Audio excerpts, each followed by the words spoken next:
নমস্কার বন্ধুরা, আজকে আমরা এসেছি বাবুঘাট। আজকে বাবুঘাটে সকালবেলা এসেছি। আমাদের খড়দাতে যে বাবুঘাট আছে, যেখানে 26টা মন্দির আছে, যেটা আর্কিওলজিক্যাল সার্ভে অফ ইন্ডিয়া যারা আন্ডারটেকিং আছে এবং তারা মন্দিরগুলোকে মেনটেন করছে এবং সেই একটা ঐতিহ্য সম্বন্ধিত ঘাটে আমরা এসেছি। আর এই ঘাটের যে পলিউশনের যে চিত্র আমরা দেখছি, তাতে তো একদম খুব আঁতকে উঠতে হচ্ছে যে একটা এত প্রাচীন ঘাট এবং এই পলিউশন কীভাবে এখানে ছড়িয়ে গেছে। বিশেষ করে প্লাস্টিকগুলো একটা যেন স্তর তৈরি করেছে। আসুন, এখানেরই কিছু স্থানীয় মানুষ যারা একটু বয়স্ক, যারা অনেক দিন থেকে এখানে স্থানীয়ভাবে বসবাস করছেন, তারা এই ঘাটটা সম্বন্ধে এবং এখানকার পলিউশন বা এই গঙ্গার জল সম্বন্ধে কিছু মতামত তারা দেয় কিনা দেখে নেওয়া যাক। আসুন, আপনি কিছু বলুন। আপনি যত প্রাচীন দিক থেকে এই ঘাটটাকে দেখেছেন এবং এখানকার যে দূষণ যেভাবে বেড়ে গেছে, সেখানে এখন আপনার কি মনে হচ্ছে যে এটা আগে কীরকম দেখেছেন আর এখন কেমন হয়েছে? দু চার কথা আপনি বলুন। এইখানে 20 বছর আমি 30 বছর ধরে দেখছি, আগে থেকে জল অনেক কমে গেছে। হ্যাঁ, আর তারপরে এইদিকে পাশে খাল আছে, খালেতে বেশি নোংরা আসে। সেই নোংরা জমে এখানে অবস্থাটা খুব খারাপ। হ্যাঁ, ঠিক আছে। আপনি কিন্তু পরিষ্কার করতে করতে দেখছি আমরা যে পুরো হেরে গেছি। কেন কি পাশে খাল আছে, ওই খাল থেকে এই নোংরাগুলো সব বেরিয়ে আসে। আর প্লাস্টিকের তো একটা পুরো যেন চর মতো প্লাস্টিক তো পুরো এরকম জমে গেছে না যে তোলার সম্ভব হবে না, শুধু এই খালের জন্য। তার মানে যদি একটু কিছু করা যায়, হ্যাঁ, কিছু করার কি আছে, ওখানে এরকম ব্যবস্থা করে যায় শুধু ওখান থেকে জল বেরো, আর কোনো রকম নোংরা না বেরো। গঙ্গা তেমনি জল কমে গেছে, পুরো শুকিয়ে গেছে, আর জল নেই তো মাছ নেই, নৌকো বন্ধ, জেলেরা কাজকর্ম সব শেষ হয়ে গেছে,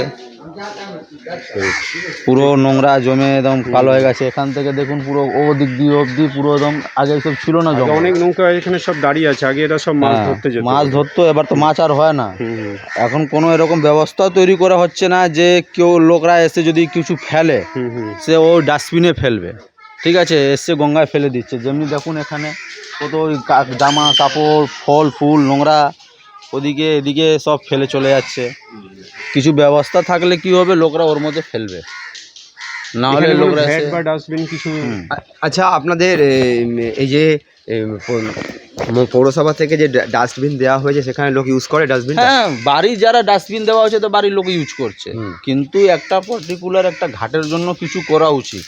আচ্ছা, কেন কি বাইরে থেকে যারা আসছে তারা তো বুঝতে পারছে না। হ্যাঁ, একটা আসছে ফেলে দিচ্ছে। আমার কথা হচ্ছে, যেমনি ধরে নিন ওই সাইডে দুটো যদি ডাস্টবিন করা হয়, একটার মধ্যে এই ফল ফুল ফেলা হবে, আর একটা মতন ওই ফটোই কৌটো ফৌটো যারা মাটির থাকে ওটার মধ্যে ফেলা। যখন জমে যাবে, একটা উঁচু হয়ে যাবে, 2 মাস 4 মাস পর তুলে আবার নিয়ে চলে যাও।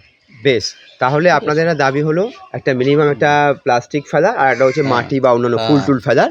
এরকম একটা পাত্র হলে ভালো হবে, তাই তো? আর আমরা শুনেছি এখানে পূর্ণিমার দিন একটা গঙ্গা আরতির আয়োজন হয়, সেটা কারা করে আয়োজন? তারা আমাদের একটা সংগঠন আছে, আচ্ছা, গঙ্গা আরতি বলে, আমাদের লোকাল লোকরাই করে, ঠিক আছে।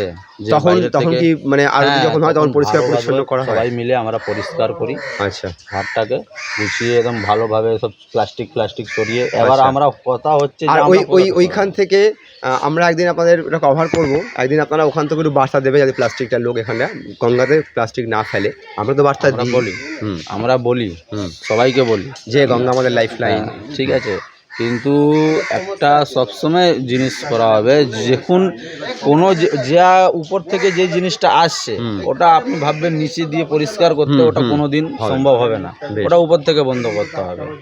যখন গঙ্গায় এই রোজ 10 জন এসে যদি প্লাস্টিক ফেলে যাচ্ছে, ওই খাল থেকে তো লাখ লাখ প্লাস্টিক বেরিয়ে যাচ্ছে, তো সেটা কিভাবে হবে? আচ্ছা, বেশ, তাহলে দুজনকেই সচেতন হতে হবে, ওদিক থেকেও সবাইকে সচেতন হতে হবে যাতে প্লাস্টিকটা জলে কম ফেলে। ধন্যবাদ আপনাকে।